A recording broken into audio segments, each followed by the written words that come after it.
are caring for them. And we pray that you'd be lifted up, Father, that you'd receive all the glory from good things that come to these folks, Father. Bless us in Jesus' name. Amen. It's time for class.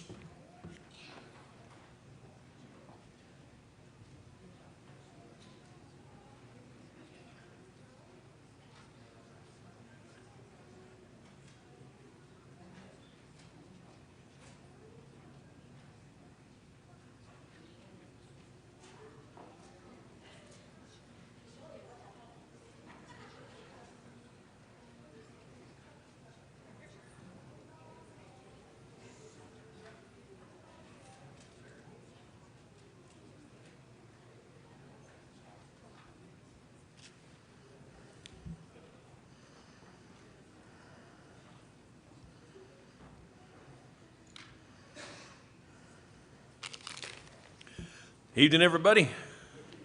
Glad to see you.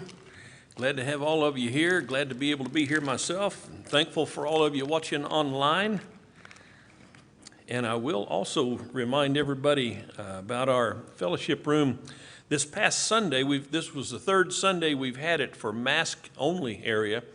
And we actually had 13 people using it this last Sunday morning. And then there were, I think, 7 on Sunday evening.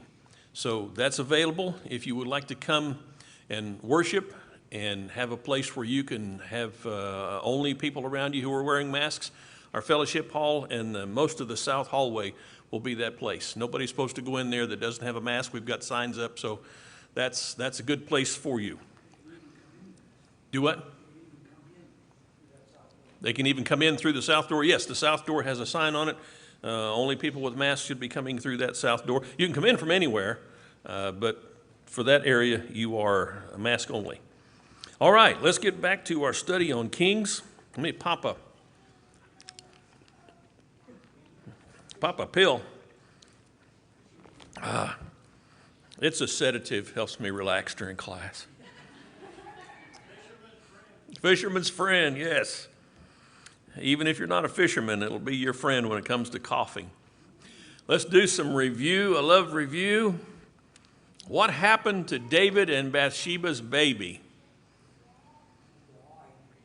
It died. The Lord took the little fella, and he's in his hands, and that, if we could see where he is, we'd probably want to be there ourselves.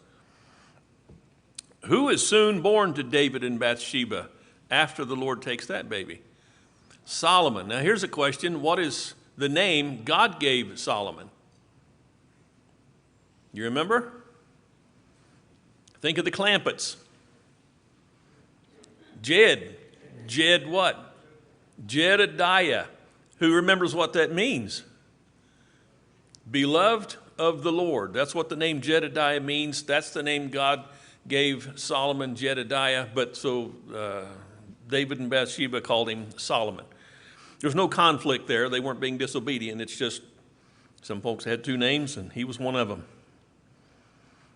Who was Tamar or Tamar? I would call her Tamar, but it makes me feel like a procrastinator. So, who was? Now, there's more than one Tamar in the Bible or Tamar, but this particular one was whose daughter? David's daughter. David's daughter. What happened to her? She had a half-brother, another one of David's sons, who fell in love with her, became infatuated with her, and he abused her. He raped her. That fellow was Amnon. What happened to Amnon? Amnon, the son of David by one wife, was infatuated by his half-sister, daughter of David by another wife. And what happened to Amnon? Absalom, also a son to David and full brother to Tamar, killed him. Who convinced David to allow Absalom to return after 3 years? Joab, the captain of his army, convinced David, hey, let the boy come back. And David said, all right, he can come back, but I don't want to see him. So he moved back to Jerusalem for 2 years. He did not see his father's face. So a total of 5 years he did not see his father. What did Absalom eventually do after those 5 years? He led a rebellion against his father. Can you imagine being Joab? You're the faithful captain of David's army, and you talk David into letting this boy come home, and then this boy turns around and rebels against David. Who killed Absalom? Joab killed him. Joab. What did David say about Absalom when they went out to fight him? Said, don't kill him. Don't kill that boy. But Absalom found him. Well, Absalom didn't find him. He was found by some other troops, and they said to Joab where he was, and he went and he killed him himself with 3 darts. I don't think they were the little ones that you have in English pubs that you throw. I think they were a little more lethal than that. All right, there's our review. Anybody got anything else you want to bring up or any questions you want to ask, any commentary, any observations about anything we've covered so far? All right, that's it for our review. The fateful numbering. This is from 2 Samuel 24. If you'll take a look at what the text says. Well, I've got it here, but I'd just like for us to read out of our Bibles. It's very handy to have PowerPoint, but there's no substitute for reading out of the Word of God. 2 Samuel chapter 24, verse 1. Now again, it says, the anger of the Lord burned against Israel, and it incited David against them to say, go number Israel and Judah. The king said to Joab, the commander of the army who was with him, go about now through all the tribes of Israel from Dan to Beersheba and register the people that I may know the number of the people. But Joab said to the king, now may the Lord your God add to the people 100 times as many as they are, while the eyes of my lord the king still see. But why does my lord the king delight in this thing? Nevertheless, look at verse 4.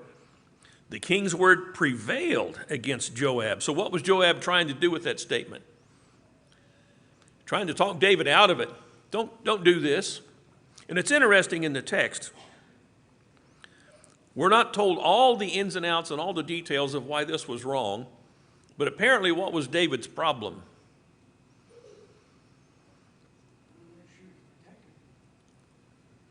If this was a problem in the mind of God, what must have been happening in the mind of David? I want to count my forces so that I know what? So I know what I can do, so I know how strong I am. Where did God want his faith to be? Of course, God wanted David's faith to be in him, and if he had 10 soldiers, it would have been the same if he had 10 million, if God was the one providing the victory. But that's not where David's head was. Joab knew this was an issue, and he tried to keep David from doing it, but David pursued. So at any rate, it says in verse 4, the king's word prevailed against Joab and against the commanders of the army. All his military heads were saying, hey, the king, hey, David, that's not a good idea. It's very interesting to me when you look at the first verse. What's it say? Who's God's anger incited against? It's incited against Israel. It's not incited against David. It's incited against the nation of Israel. They were evidently practicing something they shouldn't have been, whatever that might have been. Maybe it was their morality. Maybe it was some religious practices that they had gotten from the Canaanites. Who knows what it was? Israel seemed to be constantly plagued with idolatry seeping in. But whatever it was, God's anger burned against Israel. But what are these captains saying? They're standing up, in my estimation, for faith. And saying, do not put your trust in numbers. Put your faith in God. This is not a good idea to number the troops. That seems to be what we're seeing here. So God incited David, or his anger was incited against, what did I write? God's anger against Israel incited David to number his troops. Joab and the commanders counseled unsuccessfully against it. David repents as soon as it's done. They go out, they do the job, they bring David the numbers, and he goes, okay, I shouldn't have done this.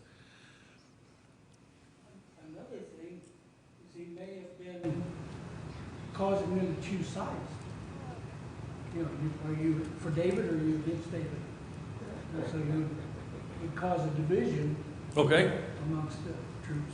I hadn't thought about there might be a political aspect to it of are you going to fight for David if we come to war? So at any rate, there was a problem with the numbering. And when it was done, David knew he had done wrong. Isn't that interesting? I know in a lot of sports activities, when you're playing tennis, as soon as you hit the ball, what do you know? You know if that was a good hit or not. As soon as you have that baseball coming at you and you hit it with the bat, you know as soon as you hit it, you get the sweet spot or you don't. You missed the trademark. Nobody knows what a trademark is anymore. It used to be you had wooden bats and you had to keep the trademark up or you'd break the bat. But with golf, it's the same thing. With archery, it's the same thing. You know when you make that hit, release that shot, if it's going to be good or bad. Isn't it interesting that so many things coming out of our mouth are just like that? You know, I probably shouldn't say this. What do you wish would happen right at the moment you say, I probably shouldn't say this? That you would really believe that and do that. Or I really shouldn't do this. But as soon as it's done, David knows it's wrong and he repents. Because of this, God sends pestilence on Israel. We don't know what it was, but it was apparently much more lethal than COVID because it kills thousands of people. The plague is stopped at Ornan's threshing floor. What's a threshing floor? In ancient times, and not so ancient times for that matter, it was probably still done in Europe in a lot of places, when the wheat harvest would be gathered in, they would bring that to a place where you would thresh it, and that's where you winnow it. It's the same thing as winnowing. You take a winnowing fork and you throw it up in the air, and the process of that loosens the kernels and they fall out of the wheat husks, and the wind blows the chaff away, which is the husk and the white fuzzy part. That's what a threshing floor is, and sometimes they would roll things over the wheat to break it loose from the husk. But that's what a threshing floor was used for. So it's an agrarian place. It's like a field where there would be storage bins and things like that around for the wheat. But that's where the plague stopped. Let's go to 1 Chronicles chapter 21. And I've got it here.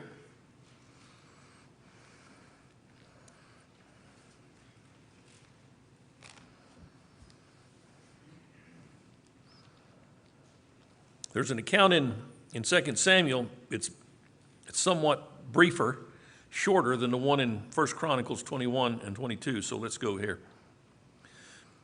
We're 1 Chronicles 21, chapter 21, verse 28. At that time, when David saw that the Lord had answered him on the threshing floor of Ornan the Jebusite, he offered sacrifice there. Now, just pause for a second. Who were the Jebusites? Do you remember the Jebusites? We've covered them to some degree in this study. The Jebusites were people who were so strong that they couldn't be driven out of the area of Jerusalem. And so when they invaded the Promised Land, they left them there because they were so strong, they didn't prevail against them as the Lord had told them to do. So it wasn't until recently that David came along and he ran the Jebusites out and he took Jerusalem, and that's how it came to be called the city of David. However, David didn't completely wipe out the Jebusites. Here's a fellow named Ornan. He's a Jebusite. He's still there. He's bringing in his wheat harvest to this threshing floor. That's what's going on. So just a little bit of background on that. Verse 29.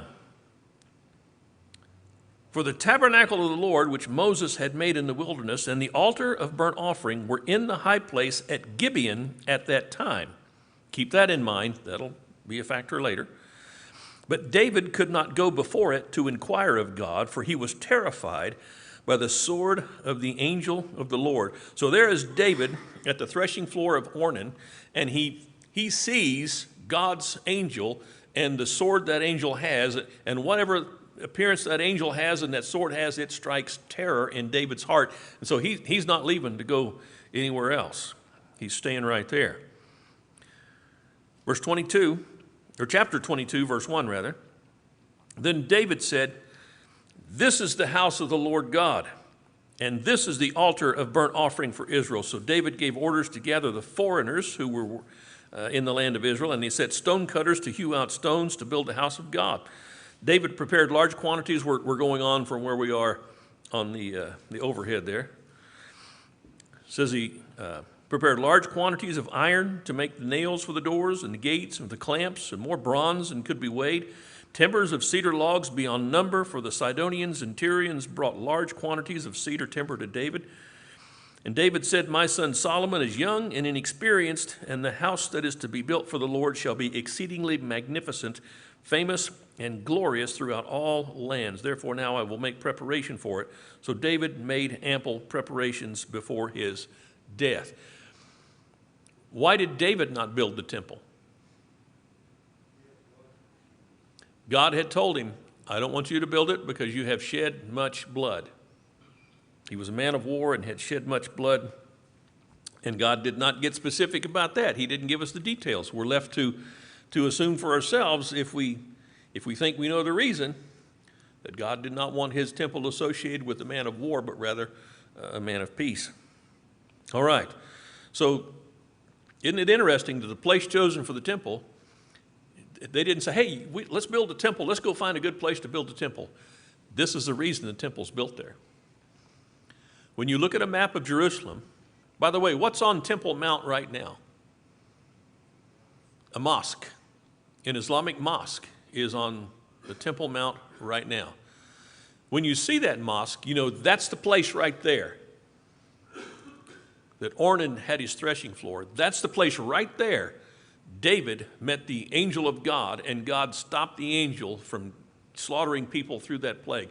That's the place right there where David said, "God said to build an altar right here. I'm building an altar right here. This is the house of God. This is where we're going to build it. Let's start putting stuff together so when Solomon's ready, he's young and inexperienced, but when his age comes, he's going to build it and he's going to have everything he needs." Mike? Going into historical stuff, inside that's called the Dome of the Rock now, that mosque. On the inside of that dome is a rock, an actual large rock boulder that sticks up from the ground. And what the Muslims believe is that Muhammad ascended to heaven from that same spot. Was it on the winged horse? Yeah. Yeah. What's that? Yeah, the winged horse named Obama. So, boy, we can get into it tonight. But we won't, because that's not the point of this class tonight. But that's true. That's all historic, and it's very fascinating. When you start looking at all the details, I was telling somebody earlier this week, the hardest thing about teaching this class is deciding what to leave out, because there's just so much stuff here. All right. David wrote Psalms. Obviously, we've got one in 2 Samuel there at the end. The writer included it. Here's a portion of it.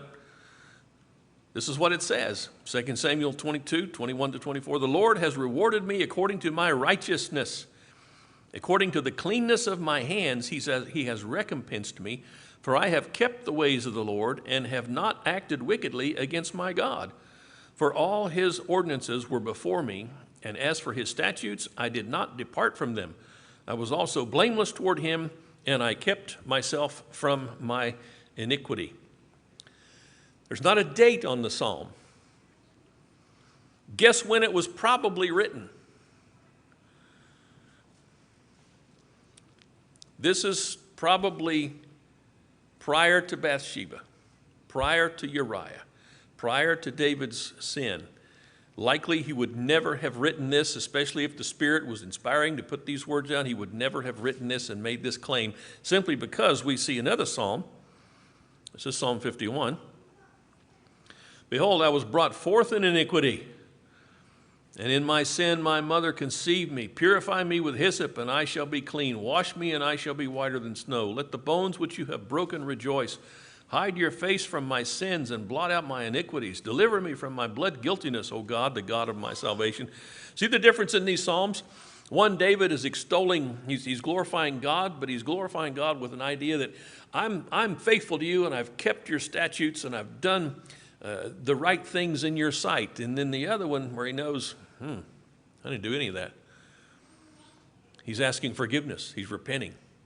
And it's fascinating the difference between these two psalms. Same man. Still what? Still a man after God's own heart, even with the sin. This is so encouraging to me that, because there was a time in my life when I think I could have written that first psalm and not felt too bad about it, but I was awfully young. And then a few years went by, and I would have to write the second one now. But it's the same man talking about iniquity. At one point, he's free from it. At another point, he's part of it. But God has washed him from it. That's what Nathan even says as soon as he confronts him with his sin. Something that's interesting about this, and I just forgot what it was. It's really interesting, but I forgot it. Yeah, really. Talking about a few years passing. Let's see if I can remember it just reading this. Apart from I was also blameless when I kept myself. No, it's not coming to me. Maybe the Lord's telling me, they don't need to hear that right now, Marty. Just go on, move on. So, okay. I'll move on until I think of it later. I'll probably pop up at 3 o'clock in the morning. Oh, yeah, that's what that was. What's that? Yeah, really. I got to tell you what it was. All right. When we get to 1 Kings, David is still alive and kicking, but he's on his way out, as we say. And it says he was old, advanced in age, and they covered him with clothes, but he could not keep warm. So his servants said to him, "Let them seek a young virgin for my lord the king, and let her attend the king and become his nurse, and let her lie in your bosom, that my lord the king may keep warm." I don't know if you're familiar with this idea about staying warm when it's really cold outside, but two people, Solomon even says this in Ecclesiastes, two people that lie down together can stay warm a lot more easily than one can stay warm. Synergy or something like that. You ever heard of the rock and roll band 3 Dog Night? What's the name come from? That's a really cold night where you need to sleep with 3 dogs to keep you warm. That's where that phrase comes from. You got them in the bed with you or on the bed with you, depending on how close you like to get to your dogs. But this is what was happening with David. He couldn't stay warm. They put plenty of clothes on him, and he just couldn't stay warm. So they said, here's what we're going to do, Dave. How about we get you a young lady who's never been with a man, and she can take care of you and tend you, and at night she can lay down with you to keep you warm. And that was the plan. Her name was Abishag, and she was a Shunammite. That's who it was that they got. And that developed, later became part of a controversy. Abishag becomes David's nurse, who lays with him for warmth, but without cohabiting. They never had sexual relations. They just laid down together, and she would help keep him warm. Adonijah had another son. Of course, he had Amnon, who had raped Tamar, and Absalom had killed Amnon, and then Joab killed Absalom, but he's got another son named Adonijah. And this is by one of his other wives, Haggith. And David's older. He's not dead yet, but he's older. And Adonijah says, here's my opportunity. He's an upstart. He seizes the throne. He's presumptuous about it. So when this comes to the knowledge of the counselors who are loyal to David and to Solomon, they go to David, and he says, here's what you do. I want you to put Solomon on my mule, my personal mule, and you take him to the priest, and you have him anointed to be king. And they did that, and they said, you proclaim that throughout the land. Blow the horn, blow the trumpet, proclaim it throughout the land. And the text says the celebration was so great that the earth shook. That's quite a celebration. Those folks knew how to party. And they were partying over Solomon becoming king. Solomon, the son of David. They loved David. Solomon spares Adonijah. Adonijah says, oh man, I messed up now. He's going to kill me. And David, or Solomon says, nope, you won't die. But you have to behave yourself. You just keep your nose clean and you'll be okay. David dies. And who does Adonijah ask for? He asked for Abishag. Now think about this. Was Abishag David's wife? She was not. Was Abishag even David's concubine? She was not.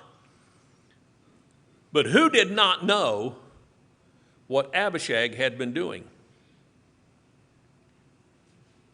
There was no doubt that everybody knew the connection between David and Abishag. And so the statement is made, well, he might as well ask for the kingdom if he asks for Abishag, because he's working himself in close to David and close to the throne, trying to get the throne. And so Solomon kills him for his presumption. Now keep in mind, if you know the story, and we'll get to it in just a little bit, Lord willing, who is going to bless Solomon as king of Israel? That would be God. So God is seeing all of this, and God is not calling Solomon out in any of this. To me, this shows all of these judgments that are being made to put people to death, and there are going to be a few more made. All of those judgments must have been righteous. There was no iniquity in this. There was no sin. There was no underhanded political motive. All of the motives used by David and Solomon, or initiated by David really, to put some people to death were legitimate, apparently, because God didn't seem to have any problem or issue with it. David charges Solomon in chapter 2, and here's part of it. Well, we'll just go through the part of it. He says, be strong and show yourself a man. Man, that's a text we need to put on billboards across America today. With all of the attacks that have been leveled against manhood, we need to preach this lesson. Be strong, show yourself a man. God created a man first to be a man, not to be a woman. He made the woman to be the woman. And thank God for both sexes. But they're not supposed to be mixed. A man is a man, and David is telling his son, be strong and show yourself a man. He said, follow God faithfully. Follow God for success. If you want to be successful in life and in your kingship, follow God so that God will bless your kingship. I've said this before. It's been taught to me. God will not bless you if you're not doing the right thing. Let me re-say that. You shouldn't expect God to bless you if you're not doing the right thing. And God cannot bless an effort that we do not make. If we want God to bless an effort, we have to make the effort.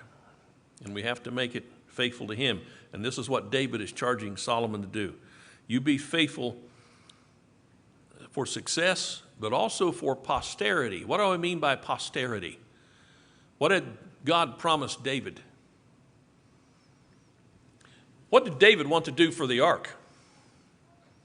I want to build a house for the ark. And God comes to David and says, who asked you to build me a house? I'm going to build you a house. And so David says, wow, Solomon, you be faithful to God so he can fulfill the promise that he made. That's one of the reasons David tells him to be faithful. David says to Solomon, his son, you need to punish Joab for the evil that he's done. In a lot of ways, Joab was an excellent and faithful commander, but there were some underhanded things that Joab did, and David knew they were underhanded, and he charged his son to punish Solomon so that he faces up to his crimes. He also charged Solomon to show kindness to the sons of Barzillai the Gileadite. When David was on the run, the sons of Gilead, or Barzillai the Gileadite, they had taken him in and cared for him and for his men and provided for him, and he might not have made it had God not ministered to him through these people. So David is remembering those who've blessed him as he's dying and passing this charge on to his son Solomon. You bless these folks because they blessed me. That's always a good practice, to try to repay good for the good we receive in life. And then we haven't talked about Shimei, but this is a man who went along the way as David was fleeing, and he cursed David. We did talk about him a little bit. I remember now, we read part of the text, and Joab said, let me go up there and kill him. And David said, hey, listen, if this is what the Lord's allowing to happen to me, who am I to stop this guy from cursing me? So he allowed Shimei to curse him. Later on, Shimei would come to David and say, man, I'm sorry about that. I shouldn't have done that. And David says, that's all right. You just mind your P's and Q's now, and we're good. We're cool. We're cool. He probably didn't say we're cool. I don't know what the Hebrew word is for cool. But at any rate, that was the situation at one point. But then David revisits this, and he says, all right, Shimei, he was an evil fellow. You need to see to him. Don't kill him. That's not what David said, but he said, you need to keep an eye on Shimei, basically. So Solomon is going to finish cleaning house just like his dad taught him. Joab is executed. When Joab heard that Solomon was made king, he went in and he grabbed the horns of the altar. Because supposedly if you grab the horns of the altar, you're safe. But the text of Scripture says that if somebody is a certain kind of criminal, you take them even from the horns of the altar and you put them to death. And that's what Solomon did. Remember when we started in 1 Kings, Adonijah had presumptuously assumed the throne instead of waiting for Solomon. When Adonijah did that, Joab followed Adonijah. So that was one of the reasons he was being taken out. Also, he had murdered Abner. He had his reasons, but it was still murder. And it was a murder that David thought unrighteous and uncalled for. And he had also murdered Amasa. However, Amasa pronounces his name. David said, Joab's a man who's got blood on his clothes, blood on his belt, and blood on his shoes. So you need to take him out. But then there was Shimei. He's executed, but not just right off the bat. David had given Shimei a stay. He said, I'm not going to kill you, even though you curse me, you live and be at peace. But when David told Solomon to take care of Shimei, keep an eye on him, Solomon went to Shimei and he said, all right, you're okay, but you got to stay in Jerusalem. Do not leave. Don't go outside this border. And sure enough, Shimei later would go outside that border. He thought he had a reason to go outside, and he came back. And when he came back, he was arrested and he was executed. So it's like he hung himself. Let's look at Solomon's prayer from 1 Kings 3.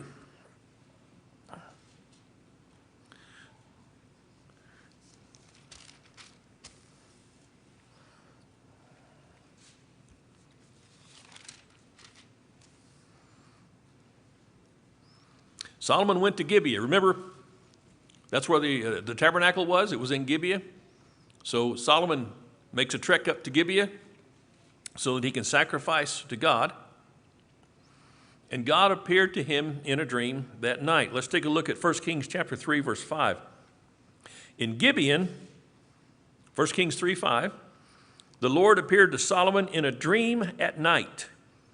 God said, ask what you wish me to give you.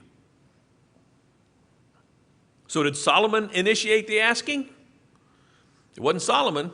God appears to him how?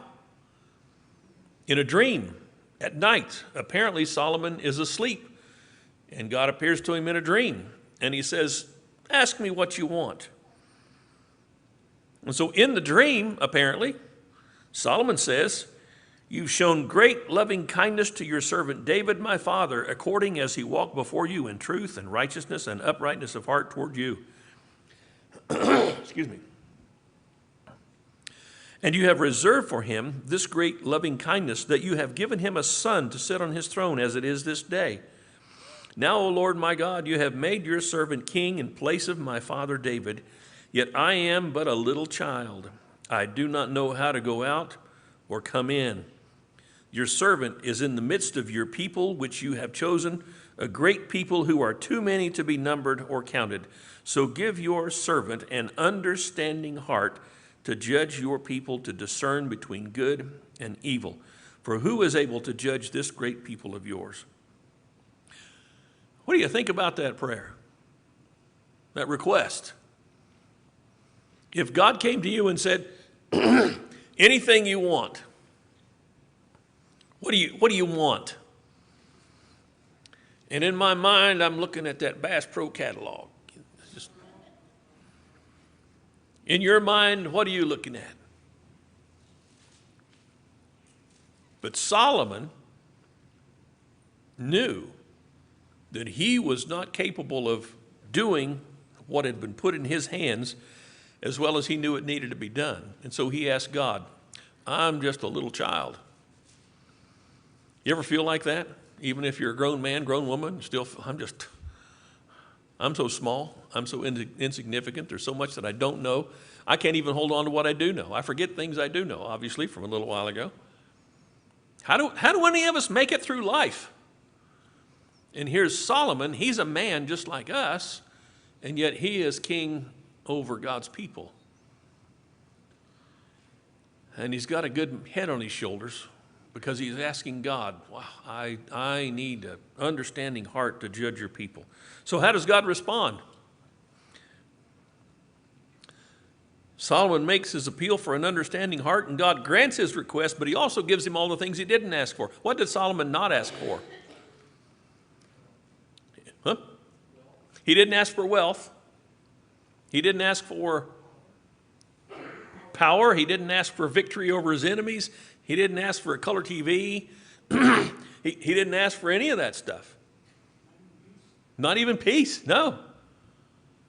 And there wasn't much peace back in those days, it seems. How many people have died? I started about starting this lesson with the same thing I did a few weeks ago, which here's this guy's dead, and that girl's dead, and that guy's dead. It's just a lot of heartache, a lot of difficulty. And the more I read this, the more I have hope for us. Yeah, that was a tough time, tough day. So God gives him all the things he didn't ask for, plus what he did ask for. Makes him the wisest, smartest man who has ever lived, except, of course, Jesus. And that's our class tonight. And that's our class for not forever and ever. I really had planned to get through more of this because there's a lot more of Kings to go through. But we are now to Solomon's reign, and Lord willing, when we come back to this study, whenever it might be, we'll begin at this point and we'll look at Solomon's reign, because it's at the close of Solomon's reign that Israel splits into two nations. You'll have Judah in the south and Israel, the 10 tribes of Israel to the north. A horrible split that took place, and that colored the history of Israel very dark from that point on. Anybody got any observations or questions before we close? Bobby? The interesting thing about Solomon's